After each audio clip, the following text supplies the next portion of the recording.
For a look at the recent economic and market volatility in Europe and around the globe in response to U.S. tariffs, I want to bring in to our conversation this morning former IMF chief economist Simon Johnson. He's now a professor with MIT's Sloan School of Management, and also a 2024 Nobel Prize laureate in economic sciences. And we are thrilled to have him here. As you're watching this all play out, and really, I think we want to understand how you think the EU is going to respond to all of this.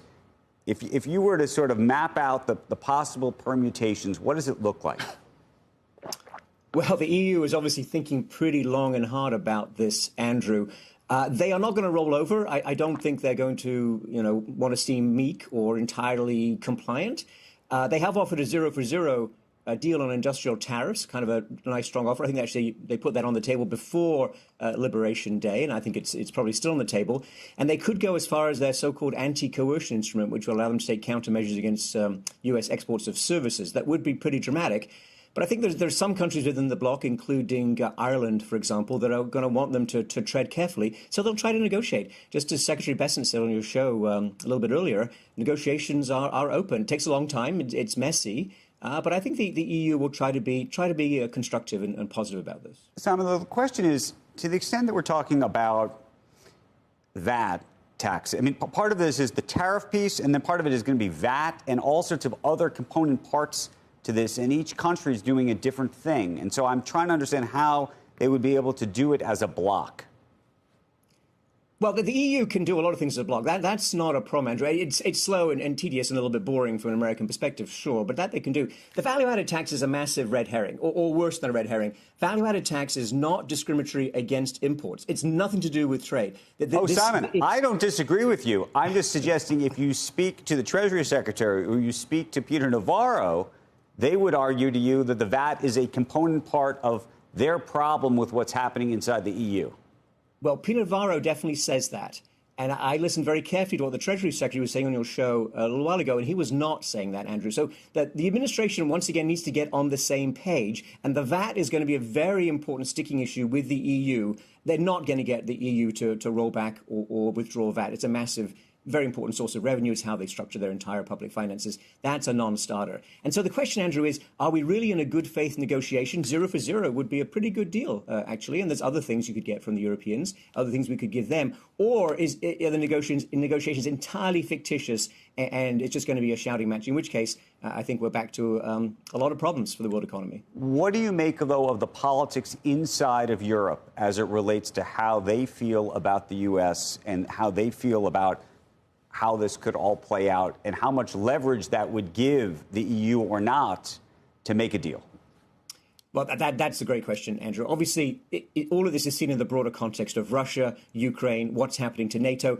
Traditionally, the Europeans have been obviously very pro-American, very inclined to cut slack to an American president who might be facing various political pressures. But Mr. Trump is making these aggressive moves on Greenland, for example. They are not happy at all with his attitude towards Ukraine. They regard Mr. Trump as being something, I'm afraid to say, a bit of a patsy with regard to Mr. Putin, because the Europeans woke up some time ago to what Mr. Putin's true intentions are and why he doesn't actually want peace right now in Ukraine under current conditions. So this is a difficult starting point for the Trump administration. But the EU doesn't want a trade war. The EU will definitely do a zero-for-zero deal if that's on the table. That will be a pretty straightforward negotiation. That would bring a lot more confidence and calm, I think, to financial markets. And I think the ball is really in the administration's court to demonstrate that they're willing to negotiate in good faith with the EU. And then, of course, we come on to China, which is going to be much more difficult. There's a piece in the Journal today, Simon.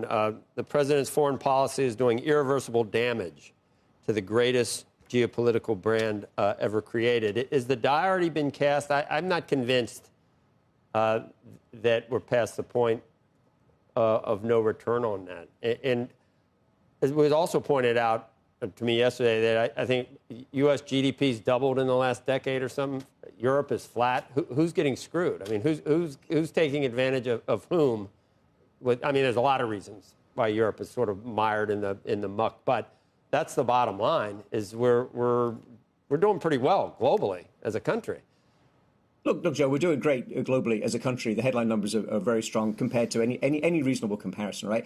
Some people have been left behind, absolutely. We need to do more for them. That's a totally reasonable issue. But the EU has got deep structural problems, which is what you're alluding to here. And they have not been ripping us off on trade. That's not one of the hot button issues. They need to invest more. They need to build more science and technology. They need to get stronger in various structural parts of their economy. We can help with that, but we can help by trading with them more, not by pulling them into a massive trade war. That's going to be bad for them and bad for us. So then what's this? Why then, Simon? A campaign promise or I have thought, think if it was deregulation, close the border, cut taxes, and shrink the size of the federal government, you didn't even have to do this necessarily. And in the midterms, you'd probably gain seats. The whole thing is confounding. But Simon, one of the things, I don't know, if you were listening to that interview with Besson, one of the things that I found so fascinating was whatever these negotiations are, they may ultimately, in a way, not actually be about tariffs at all, which is to say... It can't be, I don't. No, but if you were listening very specifically, he talked, for example, about could there be some kind of energy deal among some of the Asian countries, South Korea and Japan, for example, in Alaska, and whether you could create jobs in Alaska. And, I mean...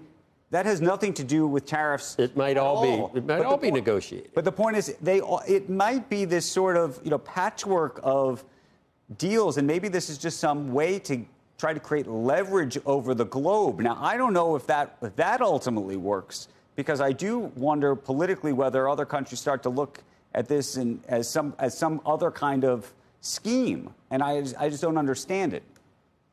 Well, look, Andrew, I think Joe's exactly right. That you can make this kind of deal already. Before Liberation Day, you could do energy deals. The global demand for American LNG, for example, is very high and rising. So we can be a stable partner. We can export a lot of energy. We can have a ton of investment in our country in energy resources or in manufacturing. And this was already happening before the massive tariffs were slapped on. So I agree with Joe. I think the tariffs are not just unnecessary, they're massively counterproductive. Best case scenario is we have some long, tedious, drawn-out negotiations which end us back with stuff we could have had anyway. And the worst case is that we destabilize other countries, their financial sectors. There are spillover effects to us. What's the point of that?